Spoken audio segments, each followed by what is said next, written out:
Okay, picture a courtroom. The tension is so thick you can feel it, right?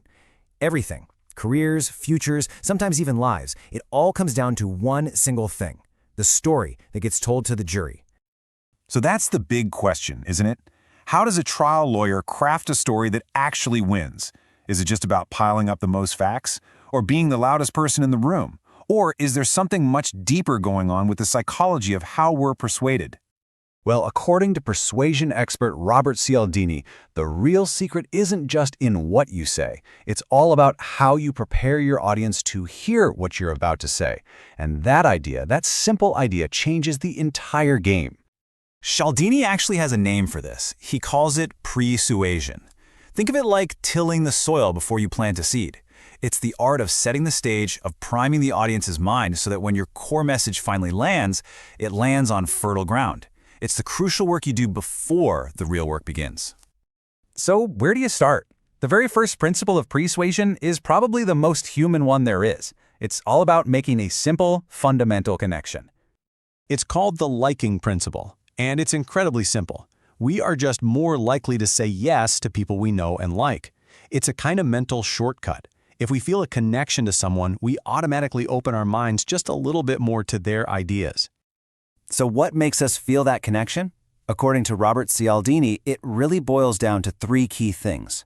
First, we like people who are similar to us, even in really small ways. Second, we like people who give us sincere compliments. And third, we really like people who cooperate with us to reach a shared goal. Now, back in the courtroom, a lawyer puts this to work by humanizing their client. They're not just the defendant. No, they're a parent, a neighbor, a person with the same kinds of hopes and worries as the people on the jury. The whole goal is to get the jury to think, hey, they're one of us. But, liking someone isn't always enough. There's another incredibly powerful mental shortcut we lean on, especially when we feel uncertain about something. And that's the authority principle. We are just fundamentally wired to listen to people we see as credible experts. When someone with authority speaks, we tend to just believe them, almost as a reflex. It's our brain's way of taking a shortcut through a really complex world. But here's the thing, Cialdini points out that's so important.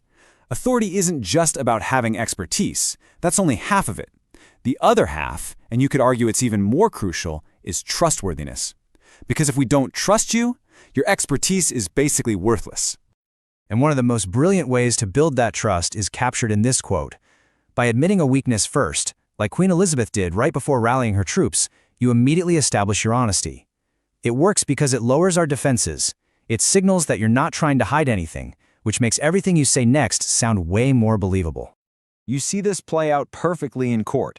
A lawyer will bring in expert witnesses to lend credibility to their story. And sometimes, a lawyer might even admit a minor, unimportant point to the other side. That builds their own trustworthiness, making their big, winning arguments land with so much more force. Okay, so we're influenced by people we like and by experts we trust. But there's a third, massive force that shapes our decisions: everybody else. This is what's known as social proof. It's the idea that we figure out what's correct by looking at what other people think is correct. Especially when we're not sure what to do, we look to the crowd for clues. We just assume that if a ton of people are doing something, it's probably the right thing to do. And once you know what this is, you start seeing it absolutely everywhere. It's the most popular item on a restaurant menu. It's the reason online reviews are so powerful. It's why hotels say, join your fellow guests in saving the environment. We are constantly looking for the crowd to tell us what to do. And you really can't underestimate the power of this. In one study, Cialdini found that telling homeowners that their neighbors were conserving energy was 7.1 times, 7 times, more effective than appealing to their self-interest or even protecting the environment. That's the staggering power of the crowd. So, a skilled lawyer harnesses this by creating a sense of consensus.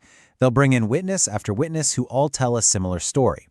They build their argument so it feels less like an opinion and more like the only common sense conclusion that, well, everyone is already reaching. So how does this all fit together? Liking, authority, social proof. These aren't just a few clever tricks. They're actually the threads that get woven together to create a really powerful and convincing story. The real magic here is in the combination. It's about taking these deep psychological principles and weaving them into a single narrative that feels credible, cohesive, and most importantly, it feels true. You can see how it all connects. The lawyer uses liking to make the jury feel they're one of us. Then they use authority, so the jury thinks the experts all agree. And finally, they use social proof, so the jury comes to the conclusion, well, everyone sees it this way. Each principle reinforces the others, building one single powerful perception. And here's the bottom line.